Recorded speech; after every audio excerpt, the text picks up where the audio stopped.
السلام علیکم ورحمۃ اللہ وبرکاتہ، نحمدہ ونصلی علی رسولہ الکریم، اما بعد فاعوذ باللہ من الشیطان الرجیم، بسم اللہ الرحمن الرحیم، رب اشرح لی صدری ویسر لی امری واحلل عقدۃ من لسانی یفقہوا قولی۔ يا أيها الذين آمنوا اتقوا الله حق تقاته ولا تموتن إلا وأنتم مسلمون۔ یا ایھا الذین آمنوا اتقوا اللہ، اے لوگو جو ایمان لائے ہو اللہ کا تقوی اختیار کرو، حق تقاتہ، جیسا کہ اس سے ڈرنے کا حق ہے، وَلَا تَمُوتُنَّ إِلَّا وَأَنْتُمْ مُسْلِمُونَ، اور تم ہرگز نہ مرو مگر اس حال میں کہ تم مسلم ہو، اطاعت گزار ہو، اللہ کے فرما بردار ہو۔ اللہ سبحانہ وتعالیٰ نے ہمیں اپنی عبادت کے لیے پیدا کیا اور عبادت کے طریقے سکھانے کے لیے اس نے ہر دور میں انبیاء بھیجے۔ عبادت میں کچھ کرنے کے کام ہیں اور کچھ ایسی چیزیں ہیں جن سے بچنا ضروری ہے۔ جو شخص اللہ رب العزت کو پہچان کر، اس کی عظمت کو جان کر اس کے آگے جھک جائے، ان کاموں کو اختیار کر لے جن کے کرنے کا اس نے حکم دیا ہے، اور ان چیزوں سے رک جائے جن سے روکا گیا ہے، تو گویا اس نے تقوی کا راستہ اختیار کر لیا۔ تقوی اس بات کی علامت ہے کہ انسان نے اپنے رب کو پہچان لیا اور عظمت کو جان لیا۔ عظمت کا یہ احساس کہ رب بڑا ہے، رب ہر چیز پہ قادر ہے، وہ مجھے دیکھتا ہے، وہ میری بات سنتا ہے، اس نے پوری کائنات کو اپنے قبضے میں لے رکھا ہے، ہر چیز کو وہی چلاتا ہے۔ تو جب رب کی عظمت کا احساس انسان کے اندر آ جاتا ہے تو انسان کے اندر ایک طوفان برپا ہو جاتا ہے، انسان اپنے رب سے ڈرنے لگتا ہے، وہ ایک ذمہ دار انسان بن جاتا ہے۔ اللہ کی پکڑ کا خوف اس کو بے قرار کر دیتا ہے، وہ بے حس اور غافل انسان بن کے نہیں جی سکتا۔ تقوی والا انسان اپنا نگران خود بن جاتا ہے، بن دیکھے رب سے ڈر کر اپنی زندگی بسر کرتا ہے۔ یہ خوبی ایسی خوبی ہوتی ہے جس کی بنا پر اللہ بندے سے محبت کرنے لگتا ہے۔ ایسا انسان بندوں کے ساتھ معاملہ کرتے ہوئے بھی بہت محتاط رہتا ہے، ان کے ساتھ اچھے اخلاق اور عمدہ رویے کا اظہار کرتا ہے، جس کی وجہ سے بندے بھی اس سے محبت کرنے لگتے ہیں۔ تو آج کا موضوع ہے اللہ تقوی کرنے والوں سے محبت کرتا ہے، لیکن یہ جاننا ضروری ہے کہ تقوی ہے کیا اور تقوی کا حق کیسے ادا کیا جائے۔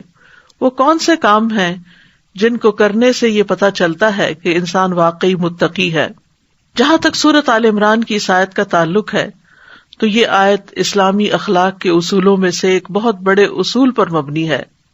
اس میں اللہ کے بندوں کو تقوی اختیار کرنے کا حکم دیا گیا ہے اور پھر اس پر ثابت قدم رہنے کا اور موت تک استقامت اختیار کرنے کا۔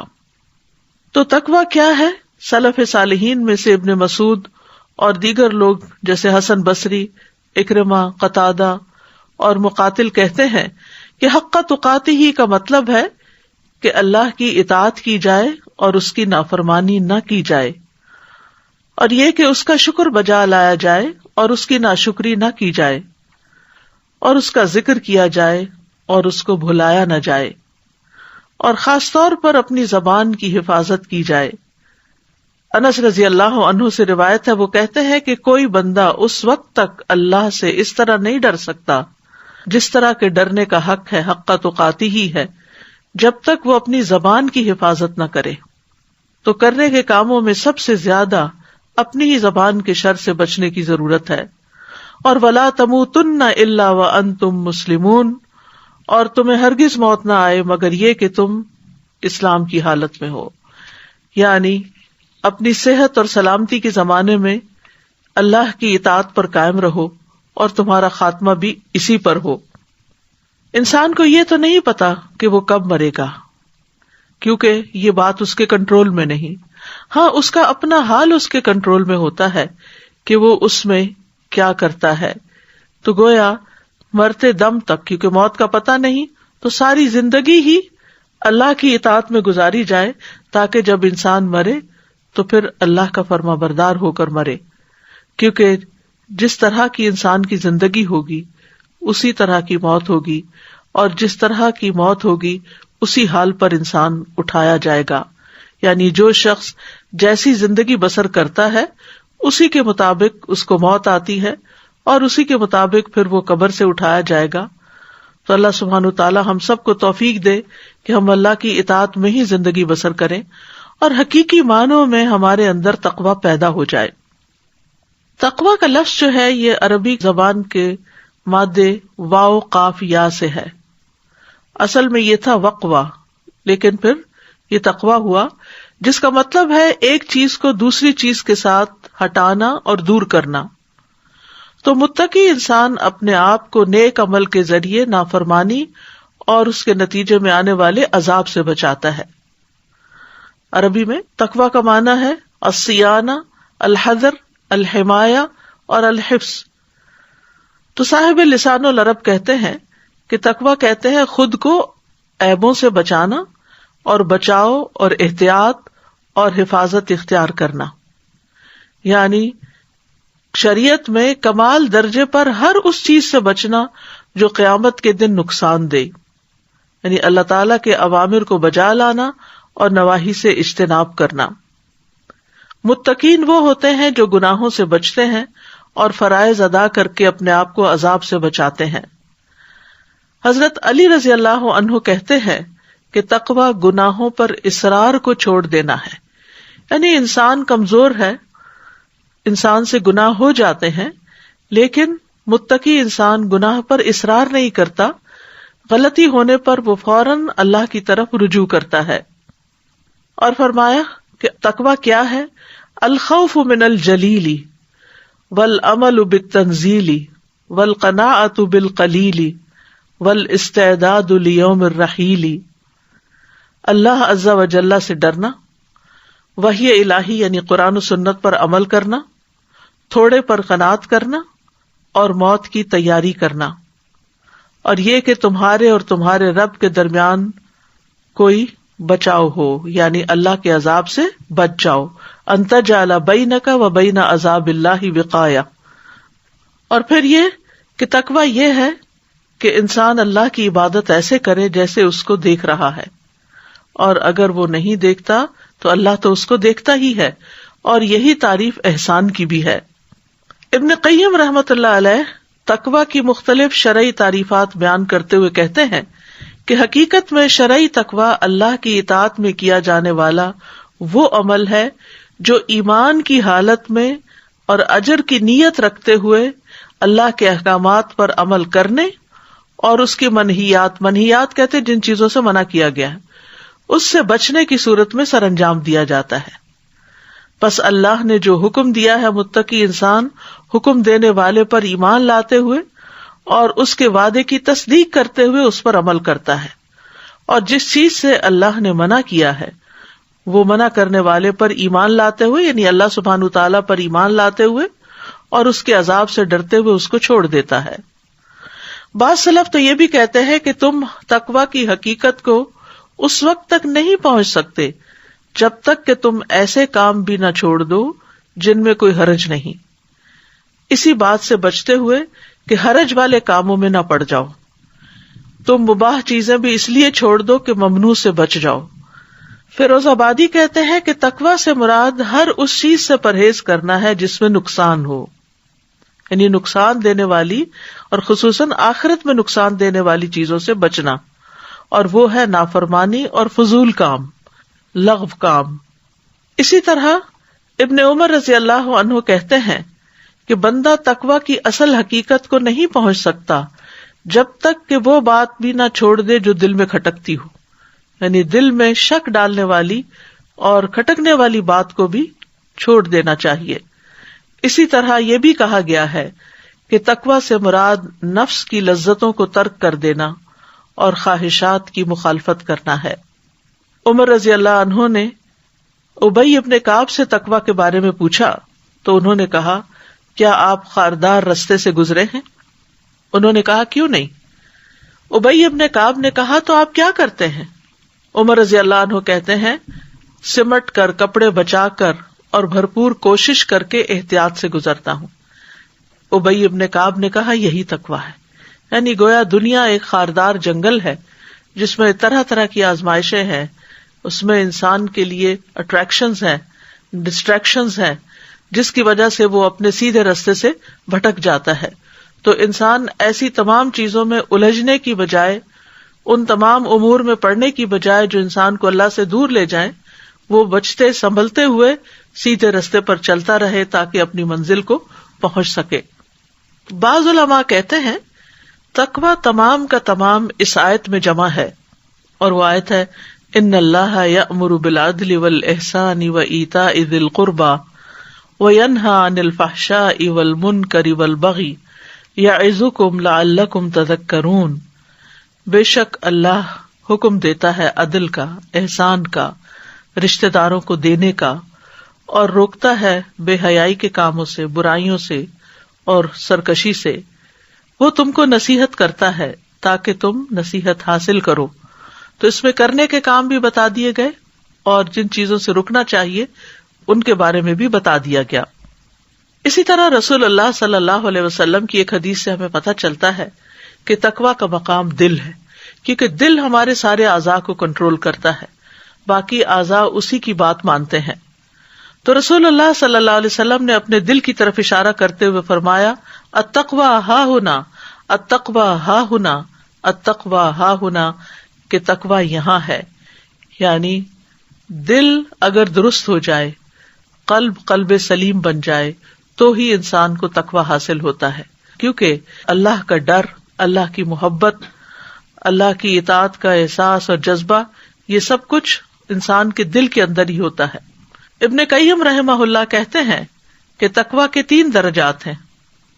نمبر 1، دل اور اعضاء کو گناہ اور حرام کاموں سے بچانا، پھر مکروہ کاموں سے بچانا، پھر فضول اور بے فائدہ چیزوں سے بچانا، یعنی حرام کاموں سے بچانا، مکروہ کاموں سے بچانا، فضول اور بے فائدہ چیزوں سے بچانا، کیونکہ دل بھی بعض اوقات حرام چیز کا ارتکاب کرتا ہے جیسے بدگمانی وغیرہ۔ اسی طرح دل میں ناپسندیدہ خیالات بھی ہوتے ہیں۔ اسی طرح بعض اوقات انسان بالکل فضول بیکار چیزیں سوچ رہا ہوتا ہے جن کی کوئی حیثیت نہیں ہوتی۔ اس کے برعکس اگر اس کے دل کے اندر اللہ کی محبت ہو، اللہ کی خشیت ہو، ایمان کی رونق ہو، تو پھر انسان اطاعت کے کاموں کی طرف زیادہ بڑھ سکتا ہے۔ قرآن مجید میں تقویٰ کی تعلیمات بالکل ابتدا سے ہی دی گئیں۔ سورۃ البقرہ کے شروع میں ہی اللہ سبحانہ وتعالیٰ فرماتے ہیں کہ ذالک الکتاب لا ریب فیہ ھدی للمتقین، یہ کتاب جس میں کوئی شک نہیں، متقی لوگوں کو ہدایت دیتی ہے۔ اسی طرح بہت ساری آیات تقویٰ کی اہمیت اور فضیلت پر قرآن مجید سے ہمیں ملتی ہیں۔ اللہ عز و جل اولین و آخرین کو تاکیدی حکم دیتے ہوئے فرماتے ہیں وَلَقَدْ وَصَّيْنَا الَّذِينَ أُوتُوا الْكِتَابَ مِن قَبْلِكُمْ وَإِيَّاكُمْ أَنِ اتَّقُوا اللَّهَ، بلا شبہ یقیناً ہم نے ان لوگوں کو جنہیں تم سے پہلے کتاب دی گئی اور تمہیں بھی تاکیدی حکم دیا ہے کہ اللہ کا تقوی اختیار کرو۔ یعنی یہ ہمارے لیے مینڈیٹری ہے کہ ہم سب کے دل کے اندر اللہ کا ڈر ہو، اللہ کی محبت ہو، اور اس کے ساتھ ہم اس کی اطاعت کریں اور اس کی نافرمانی سے بچیں۔ پھر اسی طرح تمام لوگوں کو اس بات کا حکم دیا گیا ہے۔ سورۃ الزمر میں اللہ تعالیٰ فرماتے ہیں لَهُم مِّن فَوْقِهِمْ ظُلَلٌ مِّنَ النَّارِ وَمِن تَحْتِهِمْ ظُلَلٌ ذَلِكَ يُخَوِّفُ اللَّهُ بِهِ عِبَادَهُ يَا عِبَادِ فَاتَّقُونِ، ان کے لیے ان کے اوپر سے آگ کے سائبان ہوں گے اور ان کے نیچے سے بھی سائبان ہوں گے۔ یہ ہے وہ چیز جس سے اللہ اپنے بندوں کو ڈراتا ہے۔ اے میرے بندو، بس تم مجھ سے ڈرو، فاتقونی، یعنی میرا تقوی اختیار کرو، کیونکہ تقوی بچانے والا ہے، نجات دینے والا ہے۔ تمام انبیاء اپنی اپنی قوموں کو تقوی کا حکم دیتے رہے۔ نوح علیہ السلام نے کہا اذ قال لهم اخوهم نوح الا تتقون، جب ان سے ان کے بھائی نوح علیہ السلام نے کہا کیا تم تقوی اختیار نہیں کرتے؟ سورۃ الشعراء میں متعدد پیغمبروں کی بات کرتے ہوئے اللہ سبحانہ تعالیٰ اسی انداز میں حضرت ہود کے بارے میں فرماتے ہیں، اذ قال لهم اخوهم ہود الا تتقون، ان کے بھائی ہود نے ان سے کہا کیا تم تقوی اختیار نہیں کرتے؟ اذ قال لهم اخوهم صالح الا تتقون، جب ان سے ان کے بھائی صالح نے کہا کیا تم تقوی اختیار نہیں کرتے؟ اذ قال لهم اخوهم لوط الا تتقون، جب ان کے بھائی لوط نے ان سے کہا کیا تم تقوی اختیار نہیں کرو گے؟ اذ قال لهم شعیب الا تتقون، جب ان سے شعیب علیہ السلام نے کہا کیا تم تقوی اختیار نہیں کرتے؟ وابراہیم اذ قال لقومه اعبدوا اللہ واتقوہ ذلکم خیر لکم ان کنتم تعلمون، اور ابراہیم علیہ السلام کو جب اس نے اپنی قوم سے کہا اللہ کی عبادت کرو اور اس کا تقوی اختیار کرو، یہ تمہارے لیے بہتر ہے اگر تم جانتے ہو۔ اسی طرح قرآن مجید سے ہمیں یہ بات بھی پتہ چلتی ہے کہ اللہ سبحانہ تعالیٰ نے ہمیں اپنی عبادت کا جو حکم دیا ہے وہ اپنے فائدے کے لیے نہیں دیا، کیونکہ ہماری عبادت سے اس کو کوئی فرق نہیں پڑتا، ہم کریں یا نہ کریں، لیکن یہ عبادت ہمارے فائدے کے لیے، اور عبادت کا اصل مقصود کیا ہے کہ ہمارے اندر تقوی پیدا ہو۔ سورۃ البقرہ میں اللہ تعالیٰ فرماتے ہیں، یا ایھا الناس اعبدوا ربکم الذی خلقکم والذین من قبلکم لعلکم تتقون، اے لوگو اپنے اس رب کی عبادت کرو جس نے تمہیں بھی پیدا کیا اور تم سے پہلے لوگوں کو بھی، تاکہ تم میں تقوی پیدا ہو۔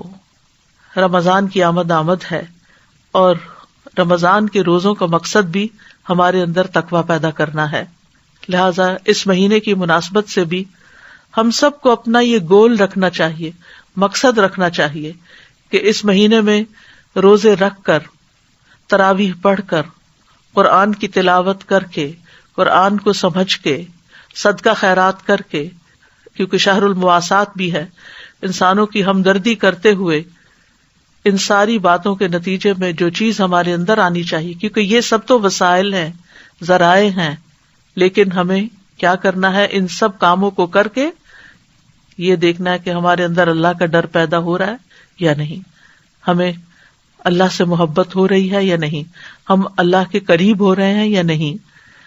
کیونکہ اگر انسان شہر بھر میں گاڑی دوڑاتا رہے اور اپنی منزل تک نہ پہنچے تو وہ خسارے میں ہے۔ اسی طرح اگر انسان سارا مہینہ محنت کرتا رہے، عبادت کرتا رہے، لیکن اس کے اندر تقوی ہی نہ پیدا ہو، وہ قوت ایمانی ہی نہ پیدا ہو کہ جس کی وجہ سے وہ رمضان کے بعد بھی برائیوں سے بچ سکے اور نیک کاموں کی طرف لپکے اور نیک کاموں کا شوق رکھے، تو پھر یہ ساری محنت کس کام کی؟ اللہ تعالیٰ فرماتے ہیں، یا ایھا الذین آمنوا کتب علیکم الصیام کما کتب علی الذین من قبلکم لعلکم تتقون، اے ایمان والو تم پر روزے فرض کر دیے گئے ہیں جیسا کہ تم سے پہلے لوگوں پر فرض کیے گئے تھے، اور اس کا مقصد یہ ہے کہ تم میں تقوی پیدا ہو، لعلکم تتقون، اور وہ تقوی پیدا ہو جائے، اور پھر آگے جو رمضان کے بعد سال آنے والا ہے وہ پچھلے سال سے کہیں زیادہ بہتر ہو، ہم میں نئی اور اچھی عادتیں ڈیولپ ہو چکی ہوں، اللہ تعالیٰ کی عبادت میں مزید اخلاص پیدا ہو چکا ہو، عبادتوں کو کرنے کا طریقہ زیادہ بہتر ہو چکا ہو، اور ہم لوگوں سے بھی اللہ سے ڈر کے معاملہ کرنے والے ہوں، کسی کے ساتھ ظلم اور زیادتی کرنے والے نہ ہوں، ہر ایک کو اس کا حق دینے والے ہوں، خواہ وہ جو ہمیں ہمارا حق دیتے ہیں یا وہ جو ہمیں ہمارا حق نہیں دیتے، ہم اللہ کی خاطر سب کے ساتھ احسان کا رویہ اختیار کرنے والے ہوں۔ تو یاد رکھیے جتنے بھی اعمال ہیں ان کی قبولیت کا دار و مدار بھی تقوی پر ہے، تقوی ہو تو اعمال قبول ہوتے ہیں۔ سورۃ المائدہ میں فرمایا، انما یتقبل اللہ من المتقین، اللہ تو متقی لوگوں سے ہی قبول فرماتا ہے۔ تقوی کی وجہ سے اللہ کی محبت بھی حاصل ہوتی ہے، فإن اللہ یحب المتقین، پس بے شک اللہ متقی لوگوں سے محبت رکھتا ہے۔ عام طور پر لوگوں کو اس بات کا بہت شکوہ ہوتا ہے کہ ہم سے کوئی محبت نہیں کرتا، لیکن محبت کیسے حاصل ہوتی ہے؟ محبت بھی ارن کی جاتی ہے، اس کے لیے بھی کوشش کی جاتی ہے، چاہے بندوں کی محبت ہو یا اللہ کی محبت۔ تو اللہ سبحانہ وتعالیٰ کی محبت حاصل کرنے کا طریقہ قرآن میں بتا دیا گیا، اور وہ ہے تقویٰ۔ اللہ کی مدد بھی حاصل ہوتی ہے، اللہ سبحانہ وتعالیٰ کی دوستی اور ولایت حاصل ہوتی ہے، واللہ ولی المتقین، اور اللہ متقین کا دوست ہے، اللہ کا ساتھ ملتا ہے۔ وَاعْلَمُوا أَنَّ اللَّهَ مَعَ الْمُتَّقِينَ، اور جان لو کہ اللہ متقی لوگوں کے ساتھ ہے۔ تقوی کی بدولت ہی ہدایت بھی ملتی ہے۔ هَذَا بَيَانٌ لِلنَّاسِ وَهُدًى وَمَوْعِظَةٌ لِلْمُتَّقِينَ، یہ واقعات لوگوں کے لیے کھلی تنبیہ ہیں اور متقی لوگوں کے لیے ہدایت بھی ہے اور نصیحت بھی۔ تقوی سے فرقان ملتا ہے، حق اور باطل میں فرق کرنے کی صلاحیت ملتی ہے۔ یا ایھا الذین آمنوا ان تتقوا اللہ یجعل لکم فرقانا ویکفر عنکم سیئاتکم ویغفر لکم واللہ ذو الفضل العظیم۔ اے لوگو جو ایمان لائے ہو، اگر تم اللہ کا تقوی اختیار کرو گے تو وہ تمہارے لیے حق و باطل میں فرق کرنے کی بڑی قوت بنا دے گا اور تم سے تمہاری برائیاں دور کر دے گا، تمہیں بخش دے گا، اور اللہ بڑے فضل والا ہے۔ کتنے بے شمار انعامات ہیں جو تقوی کی بدولت انسان کو ملتے ہیں۔ پھر خوف اور غم سے نجات ملتی ہے، جو آج کے دور میں انسان کا بہت بڑا مسئلہ ہے۔ فرمایا الا ان اولیاء اللہ لا خوف علیہم ولا هم يحزنون الذین آمنوا وکانوا یتقون۔ آگاہ رہو، اللہ کے دوستوں پر نہ کوئی خوف ہوتا ہے نہ وہ غمگین ہوتے ہیں، وہ جو ایمان لائے اور وہ تقوی اختیار کرتے ہیں۔ تو جب انسان تقوی اختیار کرتا ہے تو انسان کے دل کی حالت بہتر ہو جاتی ہے۔ تقوی دل کا ٹونک ہے جو دل کو مضبوط کرتا ہے، ایمان کو زینت بخشتا ہے۔ پھر یہ کہ مشکلات سے نکلنے کا راستہ بھی تقوی کے ذریعے ہے۔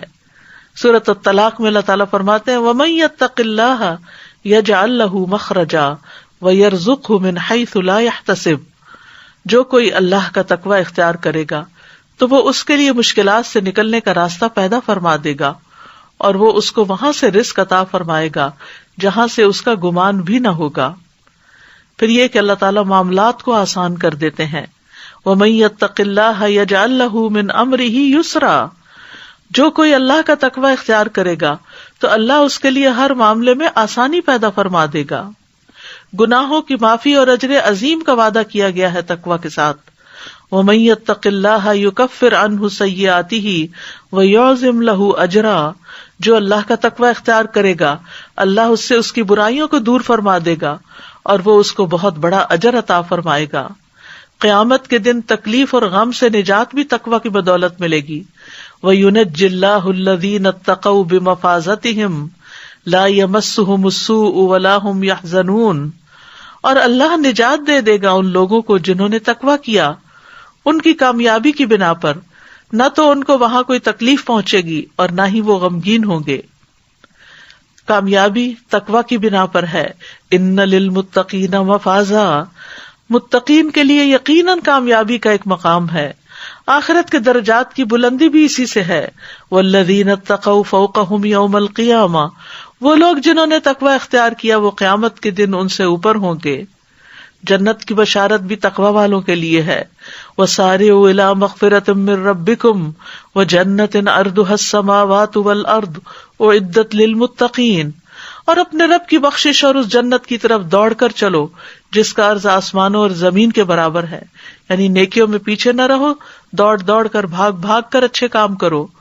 وہ متقی لوگوں کے لیے تیار کی گئی ہے، یعنی جنت تقوی والوں کے لیے ہے۔ متقی لوگوں کو عظیم بادشاہ اللہ رب العزت کے قریب جگہ ملے گی۔ ان المتقین فی جنات ونہر فی مقعد صدق عند ملیک مقتدر، بے شک متقی لوگ باغوں اور نہروں میں ہوں گے، صدق کی مجلس میں، عظیم بادشاہ کے پاس جو بے حد قدرت والا ہے۔ ایسے لوگوں کو اللہ کا دیدار حاصل ہوگا۔ تقوی صرف مسجد میں نہیں، صرف قرآن پڑھتے ہوئے نہیں، صرف روزہ رکھ کے نہیں، تقوی ہر جگہ پر۔ نبی صلی اللہ علیہ وسلم نے نصیحت کرتے ہوئے فرمایا اتق اللہ حیث ما کنت، اللہ کا تقوی اختیار کرو خواہ کہیں بھی ہو، مشرق میں ہو، مغرب میں ہو، گھر میں ہو، بازار میں ہو، کسی کے ساتھ بھی معاملہ کر رہے ہو، ہر جگہ پر ہی تقوی اختیار کرو، ہر رشتے میں، ہر تعلق میں تقوی، چاہے اللہ سے تعلق ہو یا بندوں سے تعلق ہو، خفیہ طور پر بھی اور ظاہری طور پر بھی۔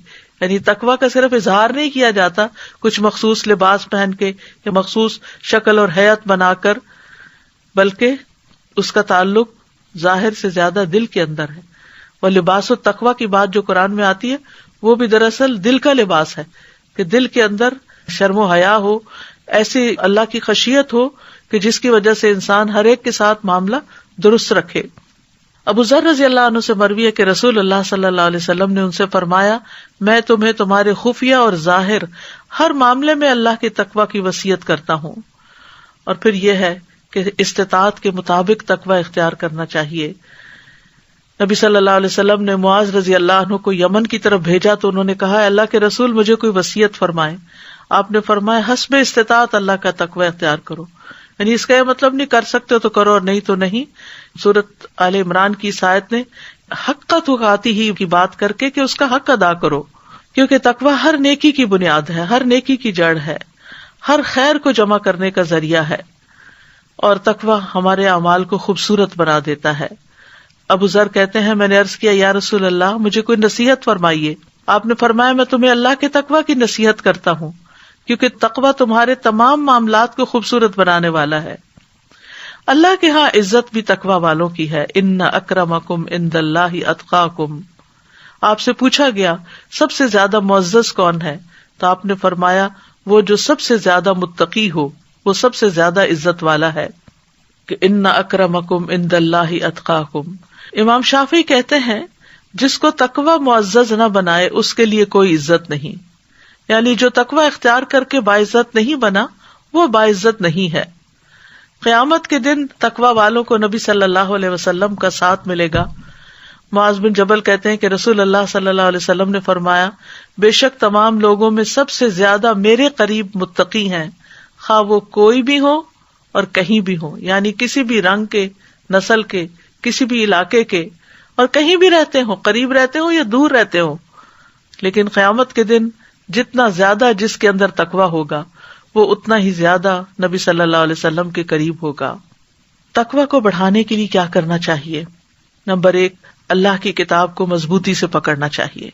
سورۃ البقرہ میں اللہ تعالیٰ بنی اسرائیل سے مخاطب ہو کے فرماتے ہیں، وَإِذْ أَخَذْنَا مِيثَاقَكُمْ وَرَفَعْنَا فَوْقَكُمُ الطُّورَ خُذُوا مَا آتَيْنَاكُمْ بِقُوَّةٍ وَاذْكُرُوا مَا فِيهِ لَعَلَّكُمْ تَتَّقُونَ.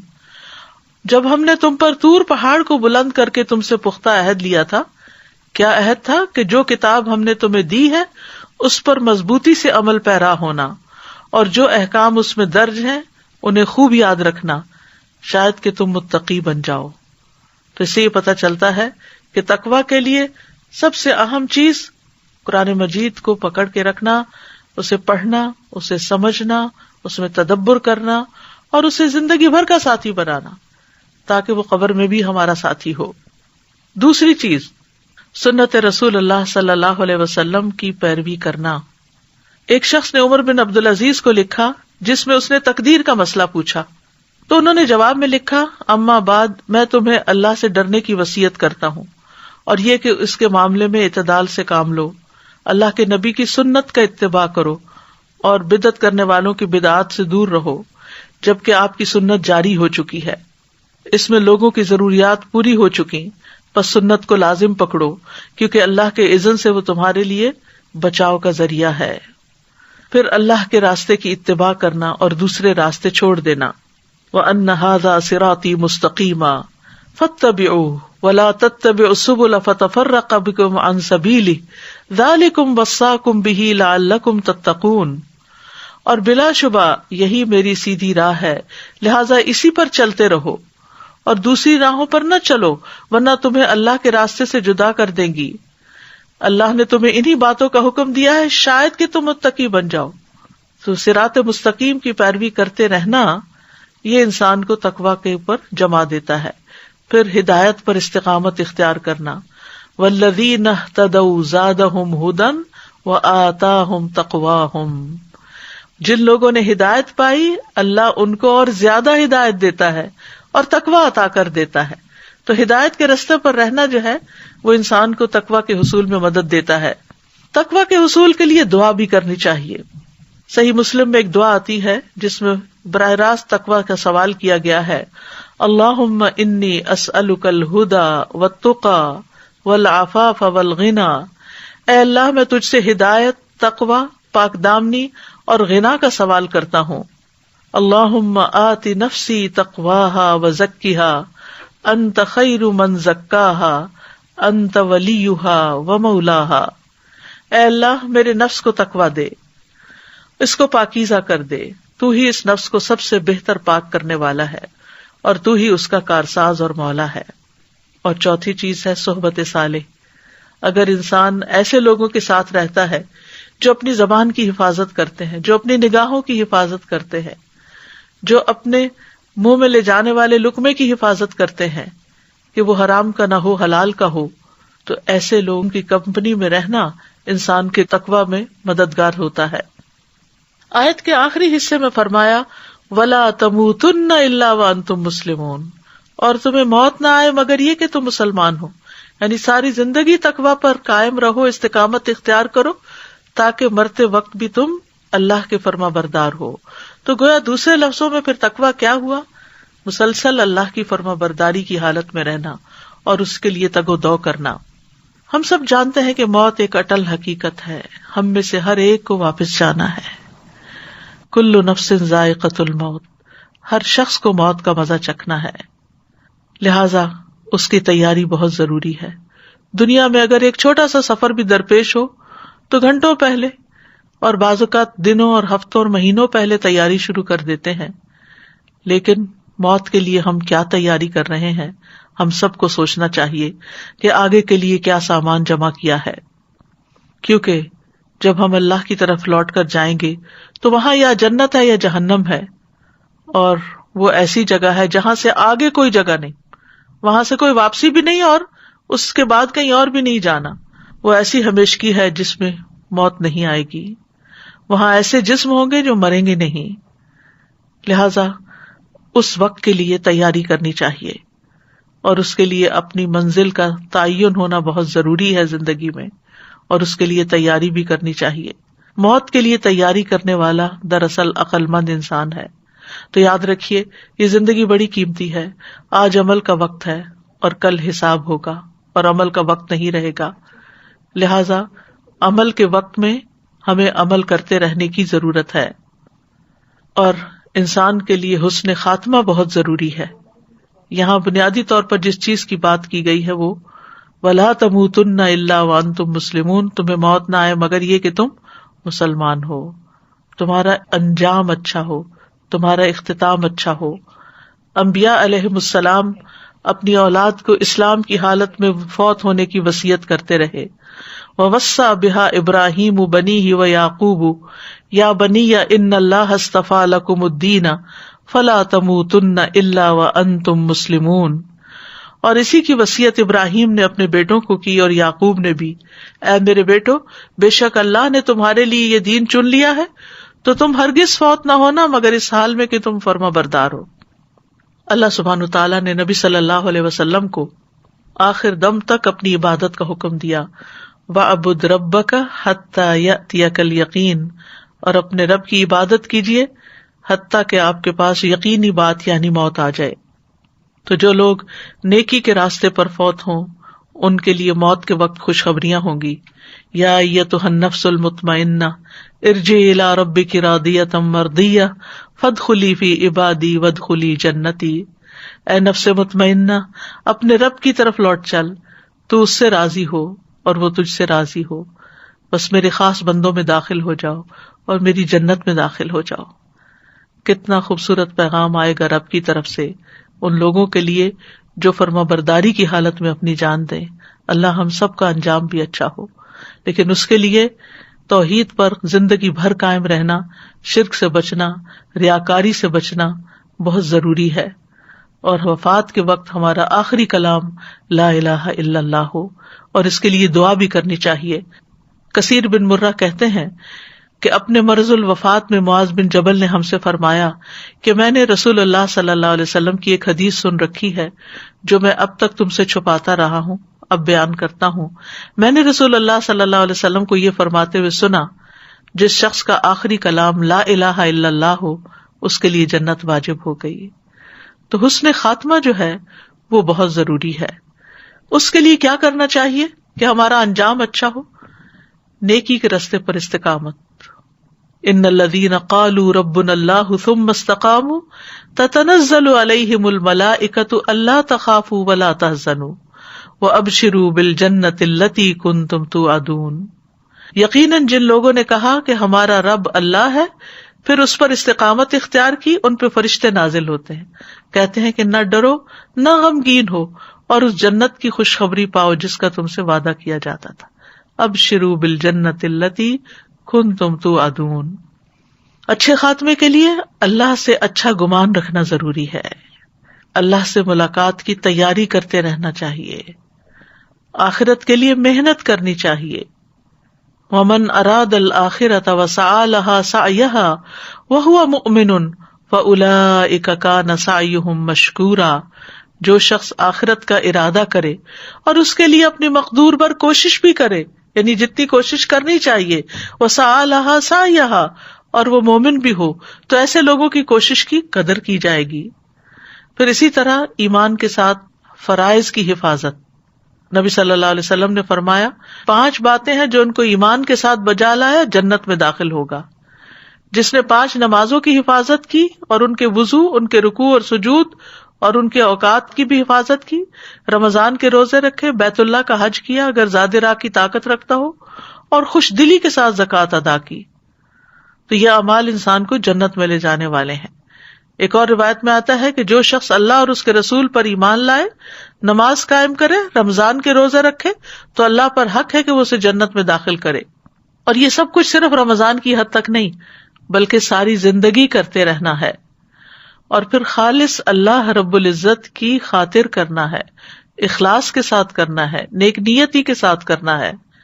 رسول اللہ صلی اللہ علیہ وسلم نے فرمایا جو شخص اللہ کا چہرہ چاہنے کے لیے لا الہ الا اللہ کا اقرار کرے اور اسی پر اس کا اختتام ہو تو وہ جنت میں داخل ہوگا. پھر نیک اعمال کا زاد راہ اکٹھا کرتے رہے، فراغت کے اوقات میں اللہ سبحانہ تعالیٰ کا کثرت سے ذکر کرے، توبہ استغفار کرتے رہے، موت کا کثرت سے تذکرہ کرتے رہے، اپنے مرنے کو قریب ہی سمجھیں اور اچھی موت کے لیے دعا بھی کریں. نیک لوگوں کے ساتھ فوت ہونے کی دعا کرنی چاہیے.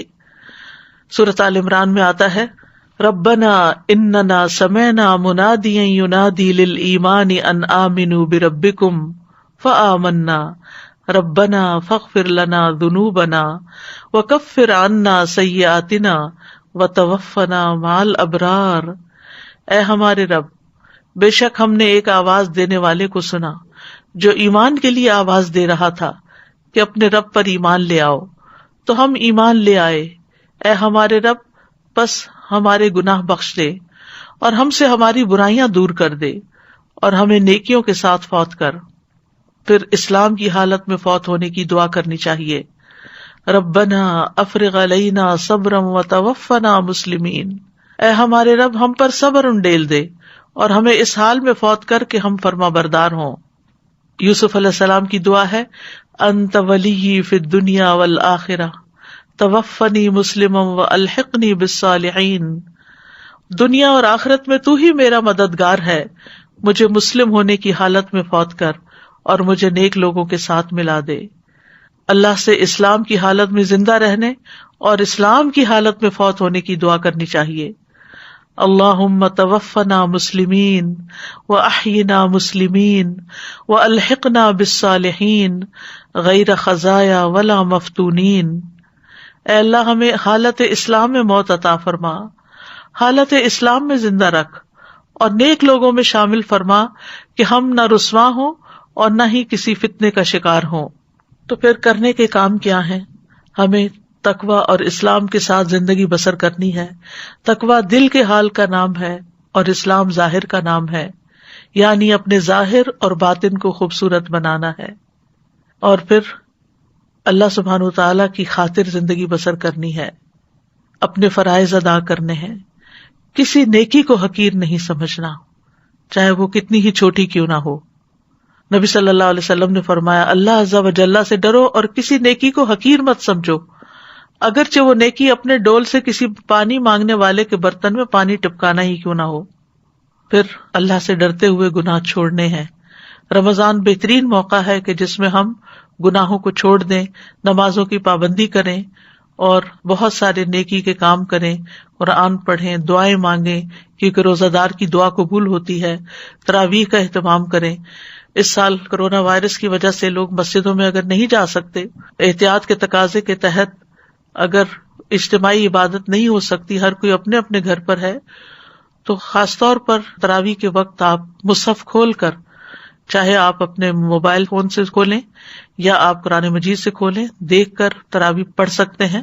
اور اگر گھر میں زیادہ لوگ ہیں تو ایک شخص دیکھ کر تراویح لیڈ بھی کر سکتا ہے، یعنی مصحف سے دیکھ کر بھی پڑھا سکتے ہیں۔ حضرت عائشہ رضی اللہ تعالیٰ عنہ کے غلام تھے ذکوان، وہ مصحف سے دیکھ کر نماز لیڈ کرتے تھے۔ پھر اسی طرح ہم اپنی زندگیوں کا محاسبہ کریں، جائزہ لیں کہ ہمارے اندر کون کون سے حرام کام ہیں، تو اللہ کے ڈر سے ان کو چھوڑ دیں، اپنی خواہشات قابو میں رکھیں۔ روزہ تو ہمیں سیلف کنٹرول سکھاتا ہے، جن چیزوں کے لیے ٹیمپٹیشن ہوتی ہے ان کو انسان روزے میں چھوڑ دیتا ہے، چاہے کتنی ہی پسند کی چیز کیوں نہ ہو۔ تو اسی طرح بری خواہشات پر بھی قابو رکھیں، اپنی نظروں کی حفاظت کریں۔ نظروں کی حفاظت میں صرف ظاہری طور پر نہیں بلکہ موبائلز کے اوپر بھی، فونز کے اوپر بھی تصویریں دیکھنا، عورتوں کے لیے مردوں کی یا مردوں کے لیے عورتوں کی، یا پونز یعنی ننگی تصویریں دیکھنا، یہ سب کچھ حرام میں آتا ہے، اس سے انسان کو بچنا چاہیے۔ پھر اپنی زبان کی حفاظت کریں، اپنے باطن کی حفاظت، اپنے خیالات کی حفاظت۔ ابن تیمیہ رحمۃ اللہ علیہ کہتے ہیں کہ جب آپ باطنی چیزوں کو اچھا کر لیں گے تو اللہ ظاہری چیزوں کو بھی اچھا کر دے گا، یعنی اندر سے اٹھے گا، اندر کو اچھا کرنے کی فکر کریں تو ظاہر خود بخود ٹھیک ہو جائے گا۔ لباس کے معاملے میں اللہ کا تقوی اختیار کریں، لوگوں سے بے نیاز رہیں، مخفی رہیں، لوگوں سے بہت زیادہ ایکسپیکٹیشنز نہیں رکھے، خاموشی سے کام کریں، چھپ چھپ کر نیکیاں کریں، اپنے ساتھ اپنے گھر والوں کو بھی تقوی کی نصیحت کریں۔ قوا انفسکم واہلیکم کی تفسیر میں مجاہد کہتے ہیں تم اپنے آپ کو اور اپنے گھر والوں کو اللہ کا تقوی اختیار کرنے کی نصیحت کرو اور انہیں ادب سکھاؤ۔ پھر خادموں کے ساتھ نرم سلوک کریں، جانوروں کے ساتھ اچھا برتاؤ کریں کیونکہ ان کے بھی ہم پر حقوق ہیں۔ نبی صلی اللہ علیہ وسلم نے فرمایا تھا ان بے زبان جانوروں کے معاملے میں اللہ کا تقوی اختیار کرو۔ تقوی کی خاطر صلہ رحمی کریں، رشتہ داروں کو میسج بھی بھیجیں، لیکن ایک بات سے پرہیز کریں کہ ہر شخص اٹھتا ہے اور ایک میسج رمضان مبارک کا سب کو گروپس میں ادھر ادھر پوسٹ کرنا شروع کر دیتا ہے، جس سے میسیجز کی تعداد بہت زیادہ بڑھ جاتی ہے۔ تو اس طرح کے کاموں سے بھی ذرا پرہیز کریں تاکہ دوسروں کا وقت ضائع نہ ہو، اور زیادہ سے زیادہ وقت یعنی رمضان کے انتہائی قیمتی وقت کو اللہ تعالیٰ کے ذکر اذکار میں گزاریں اور نیکیوں میں اور عبادت کے کاموں میں گزاریں، نہ کہ سارا وقت موبائل پہ میسیجز ہی چیک کر کے جواب دیتے رہیں۔ پھر یہ کہ لوگوں سے درگزر کریں، وَأَن تَعْفُوا أَقْرَبُ لِلتَّقْوَىٰ، معاف کرنا تقوی کے سب سے زیادہ قریب ہے۔ اپنے شر سے لوگوں کو بچائیں، تقوی والوں سے دلی تعلق رکھیں کیونکہ قیامت کے دن وہی آپ کے دوست ہوں گے۔ الأخلاء يومئذ بعضهم لبعض عدو إلا المتقين، اس دن متقین کے علاوہ سب دوست ایک دوسرے کے دشمن ہو جائیں گے، لہذا تقوی والوں سے محبت کریں اور ان کی کمپنی میں رہیں۔ نبی صلی اللہ علیہ وسلم نے فرمایا مومن آدمی کے علاوہ کسی کی صحبت اختیار نہ کرو اور تمہارا کھانا سوائے متقی کے کوئی نہ کھائے۔ اگر کوئی تقوی کی نصیحت کرے تو اس کو قبول بھی کریں۔ عبداللہ بن مسعود کہتے ہیں کہ رسول اللہ صلی اللہ علیہ وسلم نے فرمایا اللہ کو سب سے زیادہ ناپسندیدہ بات یہ لگتی ہے کہ ایک آدمی دوسرے سے کہے اتق اللہ، اللہ سے ڈر جا، اور وہ آگے سے جواب دے علیک بنفسک، تم اپنی فکر کرو۔ حضرت عمر کے بارے میں آتا ہے کہ انہیں کسی نے کہا تھا اتق اللہ تو انہوں نے اپنا گال زمین پر رکھ دیا تھا، یہاں واقعی مجھے ڈرنے کی ضرورت ہے اللہ سے، اور عاجزی اختیار کی تھی۔ تو اللہ سبحانہ و تعالیٰ سے دعا ہے کہ اللہ تعالیٰ تقوی کے اس مہینے میں، قرآن کے اس مہینے میں، روزوں کے اس مہینے میں ہمارے اندر واقعی وہ تقوی پیدا کر دے کہ جو ہماری نجات کا ذریعہ بن جائے اور ہمیں اللہ کا قرب حاصل ہو۔ وآخر دعوانا ان الحمد للہ رب العالمین۔ سبحانک اللہم وبحمدک، اشہد ان لا الہ الا انت، استغفرک واتوب الیک۔ السلام علیکم ورحمۃ اللہ وبرکاتہ۔